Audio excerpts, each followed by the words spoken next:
iPad 6 mini planshetimizning xotirasi 64 GB, batareyasi esa bittasining 87%, ikkinchisiniki esa 100% ni tashkil qiladi. Sim karta tushmaydi, Wi-Fi orqali ishlaydi. Bu planshetlarimizga A15 Bionic chip o'rnatilgan. Ya'ni iPhone 13 bilan solishtirsa bo'ladi. Oldi va orqa kamerasi 12 megapiksel, 4K 60 fps da syomka qila oladi. Bu planshetlarda Face ID mavjud emas. Barmoq izidan foydalaniladi. Batareyasi taxminan internetda ishlash yoki video ko'rganda 10 soatgacha yetib berishi mumkin. Lekin o'yin o'ynaganda emas albatta. Bularda ham operativka mavjud, ammo necha ekanligi aniq emas. Taxminan 4 GB RAM o'rnatilgan bo'lsa kerak. Narxi 2025-yil holatiga qarab, yangi holatda o'rtacha 400-550 gacha sotiladi. Bizning apparat esa BU, ya'ni ishlatilgan holatda bo'lganligi sababli narxi $300 ga qorasi, $310 ga esa pink rangdagisi chiqadi. Bu o'yin uchun ancha qulay, og'irligi bilan qo'lni to'ldirib ham yubormaydi. 60 fps da bemalol ishlab bera oladi. Narxiga arziydigan apparat.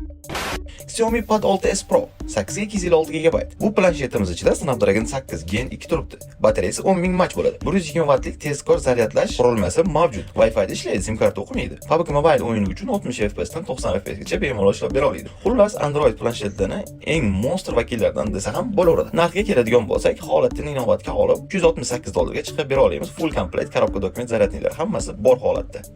iPad Pro M2 22-yil taqdim qilingan ekan. 11 dyumli M2 chip 8 yadrli, 128 GB xotirasi, operativkasi esa taxminan 8 GB bo'ladi. Apparatimiz juda ham yaxshi holatda saqlangan. Wi-Fi orqali ishlaydi. PUBG o'yin uchun 120 fps ni bemalol qo'llab-quvvatlaydi. Hozirgi kunda eng arzon iPad Pro'larni hamyonbop hisoblanadi.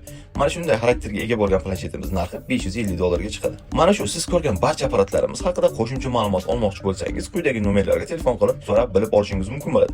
Ma'qul kelgan bo'lsa sotib olsangiz ham bo'ladi. Bizning manzil Namangan shahar Texnopark 84-do'kon. Agar siz boshqa viloyatda bo'ladigan bo'lsangiz, sizga xohlaganingizni pochta orqali dastavka qilib yuborishimiz ham mumkin bo'ladi. Sizlarni do'konimizda kutib qolamiz.